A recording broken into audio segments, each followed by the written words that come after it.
Hey, what's up, Miss Vanjie? Hey, this is number three in the family series, and it's talking about staying close together as families.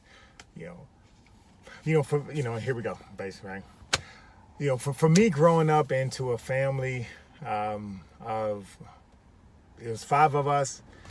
Three brothers. I had an older brother, older sister, two younger brothers. Mom. My dad was there, and another, small family. We didn't have a huge family. Um, Family was everything. Family was everything. But just like life, nothing stays the same.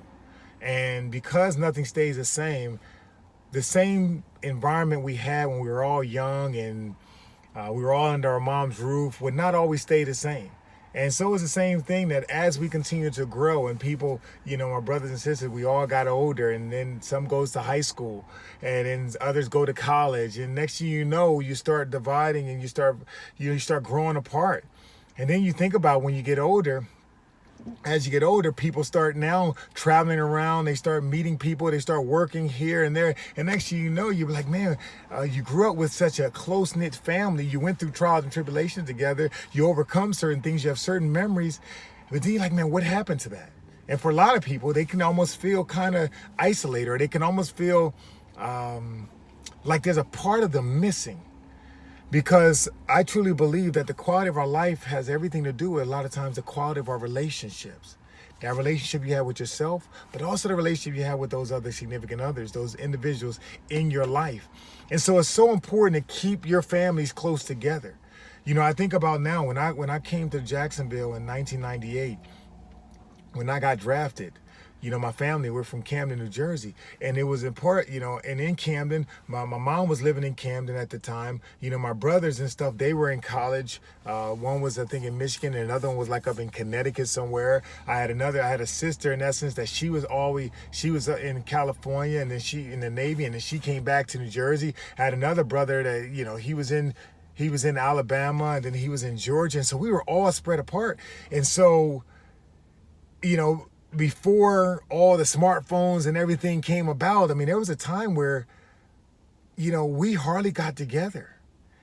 And not getting together, being the fact that we grew up with one another and going through so much, it can cause so much stress. It can cause so much stress on our life. And so I remember when I came to Jacksonville, it was important to me that when I came down here is that I wanted to move my mom down here with me.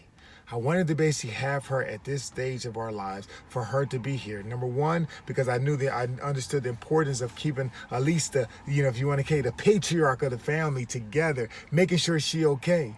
And I wanted to make sure that, hey, wherever mom is at, everybody else is going to come. And so soon, after a little while, I got here in 98, I moved my mom down in 99, and she started to come down. Then all of a sudden, now my brothers are coming down, my sisters are coming down, and everybody just basically decided to allow Jacksonville to be home. You see, in a family, we have to be intentional. You have to be intentional on maintaining the closeness of your family. See, it's not just going to happen, and it's not going to happen, and it never nothing significant never happens typically by accident anyway. And so we have to be intentional.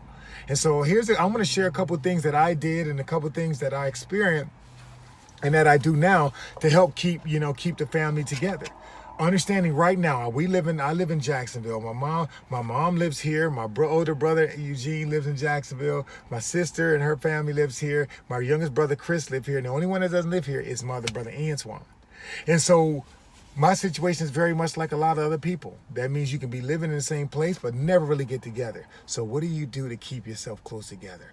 What are the things you do to try to reminisce, to bring back the old times, to make sure that you can still maintain in our busy schedules, in our busy lives, in our family lives, our lives that are so much focused on purpose here and there, and a lot of times it never really focuses together, what can you do? And so one of the things that we do as a family, we do right now is we basically try to look at least every month or every other month, we try to schedule a family day. And that family day could be, a time where we get together for dinner.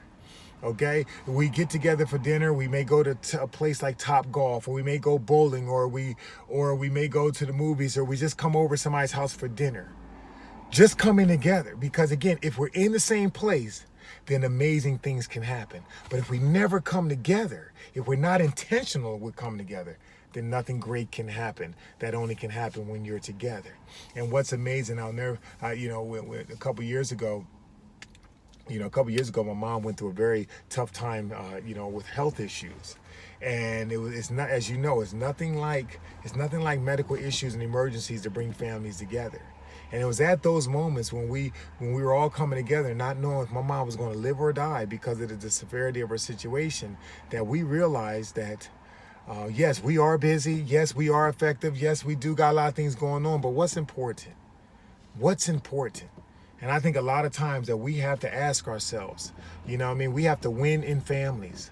And what does win stand for? Win means what's important now. And we have to ask ourselves that question: what's important now in our family? And what are we willing to do to win? What are we willing to do in this thing? And so because of the severity of that situation, it was an eye-opener. You see, that may have happened for you. That may have happened to somebody in your life. Somebody may have passed. Somebody may have gotten sick. Somebody may have moved away. A relationship may have broken up. Somebody may have fell on hard times. And all of a sudden, it was that situation that had to happen, that did happen, that caused you to wake up and be enlightened to say, you know what we've been doing, we got to do something different. And so for me, that's what it was. That was part of it. But that was kind of the catalyst that sparked us to start being intentional about every month or every other month, just trying to do something. It doesn't have to be significant. So that was one of the things we do. A couple other things that we did is, we try to have a group text. So you have a group text with all the family on it, those significance. Because we have cousins, that we care for, siblings and other family members, and we just put them on a group text. And we just allow individuals just to create time to just to text. Send a picture of your family. Send an accomplishment, whatever it is. See, through the invention, we have to use technology for help versus just to hurt. We got to use it, to be intentional, versus just being a distraction. And I think having a group text actually helps to give people fast and instant communication. So they have various apps for that, but just your cell phone from there. Another thing we did is they have some free conference call lines too. And I know when we as a family, we have some different things that we need to make a decision on what do we do for vacation, or what are we going to do at the next upcoming during the holiday season, or somebody's having a major decision or going through something major. My brother gets sick, or my mom was going through health issues, or we're about to do some big thing. Then guess what? There's a free conference call line that you can get that we utilize, and we just got on. We dial in the number, we create a password, that everybody knows, and then we just come on. And what's amazing is what starts out sometimes intentionally to be about a 30-minute call wind up sometimes being about an hour and a half. Because if somebody else got to go and they got to go get ready for work, or they got to go to school, or get the kids ready, or whatever it is, other people just stay on. But what are we doing? We're being intentional with our opportunities to stay close. We're creating ourselves. We're putting ourselves in a position. It's just like a person say, man, if I want to get physically fit, but they don't know what to do in the gym. So sometimes just because of what they don't know to do, that causes them not to even go at all. But how many of you guys know that just by being in the gym, you're going to do something, and something is better than nothing. So just being in a position allows you to have the access of the benefit of where you're at. Just being on the call gives you ability. And I can't tell you how many laughs and how many times reminiscing and how many times we just say something. We say a part of a movie. We just out of nowhere randomly say a part of a movie, and everybody gets it. Everybody laughs, or the people that was a part of it laugh. So we just start joking on one another. What are we doing? We're being intentional on staying close together. So that's another thing that we do as far as that. Another thing you can do is when you do talk to people, man, just keep it short and sweet. We all have a lot of things going on, and different people have different stages and different pressures and stressors going on, but just sometimes just keeping it short and sweet. Just sending out a text message sometimes. Just basically saying, hey, I was thinking about you today. I hope everything is okay. Let me know if you need me. Just something like that. Just you saying, hey, I was thinking about you today. You're on my mind. I love you. I care about you, and I'm here for you. Just that right there goes a long way. Think about the last time somebody just randomly reached out to you. How did that make you feel? Well, if we want to stay close as a family, those are things that you got to do. You see, my daughter, I have daughters in colleges and stuff right now. One of them way in China, another one's in Alabama, another one will be going to school, across, anywhere, she decides, for college. And these are some of the things that I have to do. Just send a little text message, keep it short and sweet. Not a long dissertation, not a why you did this, why you didn't know. Just, hey, I'm thinking about you, I'm here for you, love you. Send a picture. Let the picture be the 1,000 words, okay? Let that picture be the 1,000 words.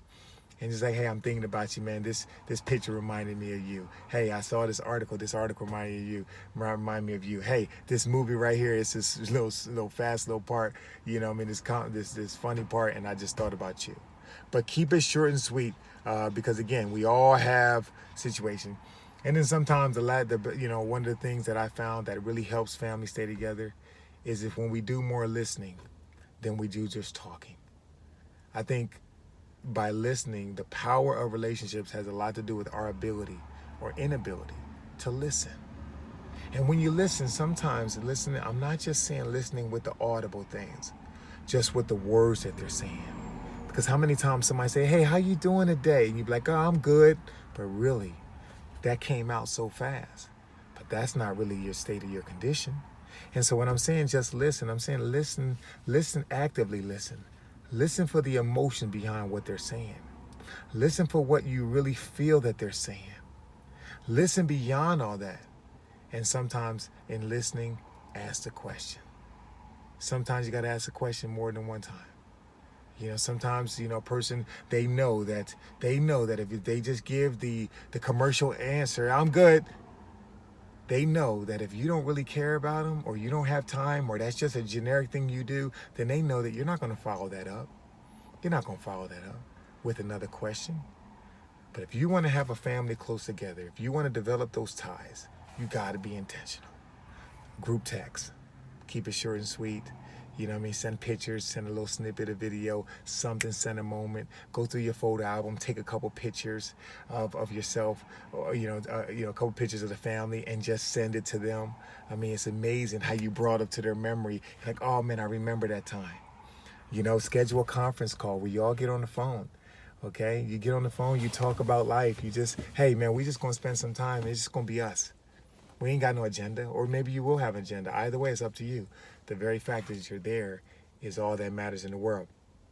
And then as I said, man, just listen. Listen, actively listen. Listen to the words, the feelings in the heart beyond the words. And sometimes just listen, just being there. You never know what somebody's going through. And they're always appreciative, or they always need somebody to be there, whether they know it or not. And so again, here's some of my tips for staying close together, things that you can do to keep your families together. Of course, there's more tips. If you have some tips that you like and things that you like to do, go ahead and post them and comment in the areas. What are some things that you guys like to do? What are some of those things, those questions? What are some of those activities? You can always schedule a trip a year ahead. Hey man, next year we're going to go on this trip. We're going to do this. We're going to be intentional. So people can save up their money, or they can make their plans. They can put their schedules together. But just doing something is better than nothing. And so listen, man, I hope you guys enjoy this. Okay, I hope this is good. And then you can take out of this whatever you see fit. Okay, post, comment, subscribe, and share. Okay, make sure you do all those things, man. Listen, let me know what your thoughts are about it. And let me know what some of the things you like to do to keep your family close together. Peace out.